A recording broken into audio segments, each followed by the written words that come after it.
दोस्तों नमस्कार। दोस्तों आज हम सब आजाद हैं, घर में हो या बाहर, औरत हो या मर्द, कोई फर्क नहीं पड़ता। हम अपनी मर्जी से जी सकते हैं क्योंकि हमारे देश में लोकतंत्र है। लेकिन क्या आपको पता है कि यह आजादी हमें ऐसे ही नहीं मिली, बल्कि लाखों लोगों ने इसके लिए अपनी जान कुर्बान की है। इन वीरों में बहुत सी महिलाएं भी थी। उन्होंने न सिर्फ क्रांतिकारियों की मदद की, बल्कि खुद हथियार उठाकर अंग्रेजों से लोहा भी लिया। आज हम झांसी की रानी लक्ष्मीबाई सहित झलकारी बाई से लेकर दुर्गा भाभी तक ऐसे ही कुछ वीरांगनाओं के बारे में जानेंगे। इनमें से कईयों को इतिहास ने भुला दिया है। हो सकता है इसमें से कईयों के नाम आप भी पहली बार सुन रहे हो। भारत की स्वतंत्रता के लिए कई महान महिलाओं ने ऐतिहासिक बलिदान दिए हैं, जिसके बारे में कम ही लोग जानते हैं। हालांकि ये वीरांगनाएं आज भी लोक कथाओं और लोक गीतों में जीवित रहती हैं और इनकी कहानियां नई पीढ़ी के लिए प्रेरणा का स्रोत हैं। आजाद भारत का इतिहास अपने आप में एक स्वर्णिम इतिहास रहा है। बहुत से वीरों और वीरांगनाओं ने इस धरा को क्रूर शासकों और अंग्रेजों से मुक्ति दिलाने के लिए समय समय पर शस्त्र विद्रोह किया है। कुछ महारथियों और महारानियां इसमें सफल भी हुई,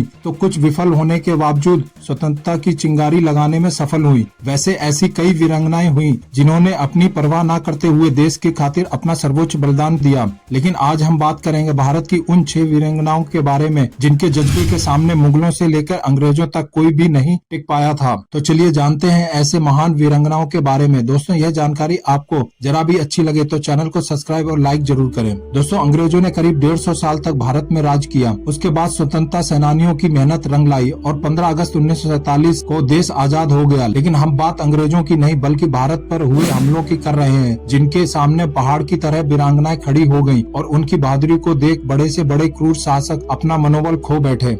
बेगम हजरत महल। दोस्तों बेगम हजरत महल को 1857 की क्रांति में हिस्सा लेने वाली पहली महिला माना जाता है। उन्होंने पूरे अवध राज्य को अंग्रेजों के चुंगल से मुक्त कराया था। उन्हें झांसी की रानी लक्ष्मीबाई के समक्ष भी माना जाता था। बेगम हजरत महल ने गाँव के लोगों को ब्रिटिश शासन के खिलाफ लड़ने और आवाज उठाने के लिए प्रेरित किया। बताया जाता है कि 1857 में जब अंग्रेजों के खिलाफ विद्रोह हुआ तब उन्होंने अपनी सेना के साथ ब्रिटिश इंडिया ईस्ट कंपनी के खिलाफ विद्रोह कर दिया। इसके बाद उन्होंने गोंडा, फैजाबाद, सलोन, सुल्तानपुर, सीतापुर और बहराइच जैसे क्षेत्रों को अंग्रेजों से आजाद करा दिया। बताया जाता है कि इस लड़ाई में कई राजाओं ने बेगम हजरत महल का साथ भी दिया था। झांसी की रानी लक्ष्मीबाई। जब हम बहादुर महिलाओं की बात करते हैं तो सबसे पहले रानी लक्ष्मीबाई का नाम जहन में आता है। रानी लक्ष्मीबाई को झांसी की रानी के नाम से भी जाना जाता है। वह भारत की आजादी के लिए लड़ने वाली सबसे महान और पहली महिलाओं में से एक थी। वह अंग्रेजों से बिना डरे अकेले ही लोहा लिया। रानी लक्ष्मीबाई की बहादुरी की कहानियां हम बचपन से ही किताबों में पढ़ते आए हैं। कवयित्री सुभद्रा कुमारी चौहान ने झांसी की रानी नामक किताब में रानी लक्ष्मीबाई की बहादुरी का वर्णन इन शब्दों में किया है। खूब लड़ी मर्दानी वो तो झांसी वाली रानी थी। अंग्रेजों के खिलाफ लड़ते हुए 18 जून 1858 को लक्ष्मीबाई वीरगति को प्राप्त हुई। इतिहास गवाह है कि रानी लक्ष्मीबाई ने अंग्रेजों के दांत खट्टे कर दिए थे। जब अंग्रेज रानी लक्ष्मीबाई के राज्य तक पहुंचे तो उन्होंने अपने पुत्र को सीने से बांध लिया और अंग्रेजों से लोहा लिया। अंग्रेजों ने रानी लक्ष्मीबाई को पकड़ने की बहुत कोशिश की लेकिन सफल नहीं हो सके। जब रानी लक्ष्मीबाई को कोई रास्ता नहीं दिखा तो उन्होंने खुद को आग लगा ली और अपनी जान दे दी। इस तरह वह अंत समय तक अंग्रेजों के हाथ नहीं आई और देश के लिए बलिदान हो गयी। झलकारी बाई।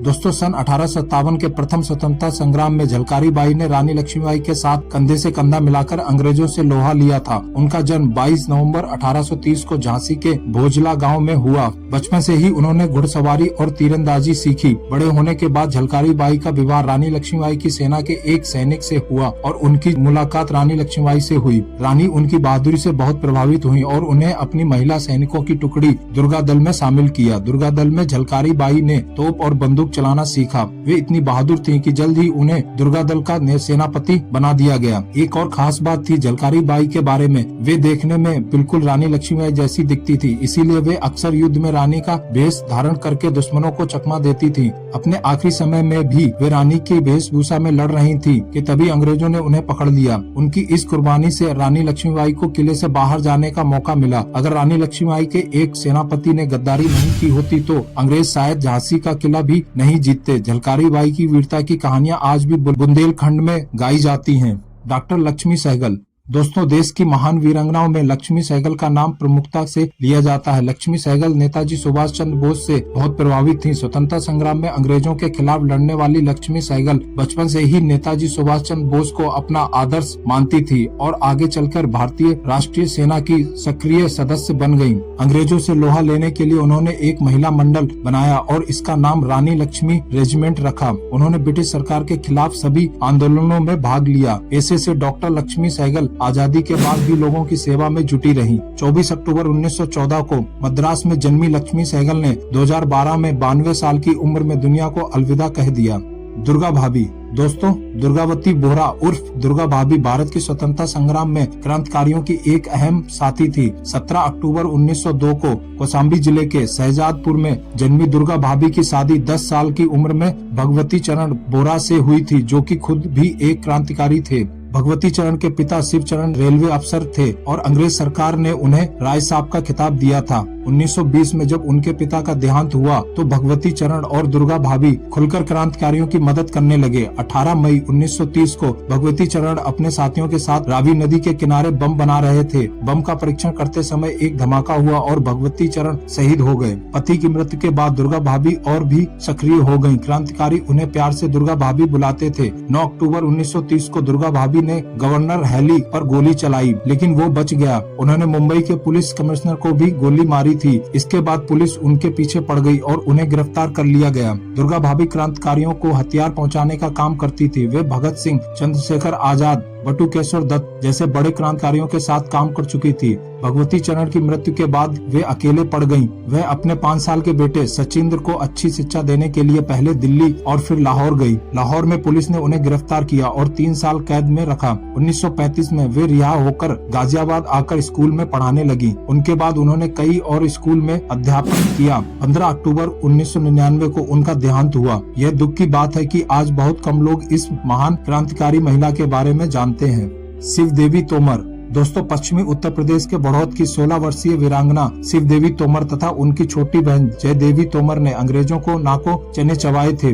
10 मई 1957 को हिंदुस्तानी सैनिकों ने मेरठ कैंट में अंग्रेजों के खिलाफ विद्रोह कर दिया। कहा जाता है कि 18 जुलाई 1857 को अंग्रेज फौज बड़ौद पहुंची और हमला कर दिया। हमले में अंग्रेजों ने क्रूरता की हदें पार कर दी। गांव को बुरी तरह लूटा गया, तबाह बर्बाद कर दिया गया। कहा यह भी जाता है कि अंग्रेजों ने गांव का रसद पानी बंद कर दिया। अनाज, जानवरों, फसलों और संपत्ति पर अंग्रेजों ने कब्जा कर लिया। 16 वर्षीय शिव देवी तोमर ने अपनी आंखों के सामने अपने गांव वालों पर ये भीषण अत्याचार देखा। प्रतिशोध की भावना स्वाभाविक थी। वो और उनकी मित्र किशन देवी ने क्षेत्र के कुछ नौजवानों को एकत्रित किया। बदला लेने का निर्णय लिया गया। उन्होंने बड़ौद में तैनात अंग्रेजी टुकड़ी पर जोरदार हमला किया। अचानक हुए आक्रमण से अंग्रेज सैनिक घबरा गए और भाग गए। विभिन्न स्रोतों के अनुसार हमले का नेतृत्व शिव देवी तोमर ने स्वयं किया और कई अंग्रेज सैनिकों को मौत के घाट उतार दिया। बेहतर हथियार होने के बावजूद अंग्रेज सैनिक हमले का सामना न कर सके। कहा जाता है कि हमले में शिव देवी तोमर स्वयं गंभीर रूप से घायल हो गयी। जब गांव वाले उनके घावों का उपचार कर रहे थे,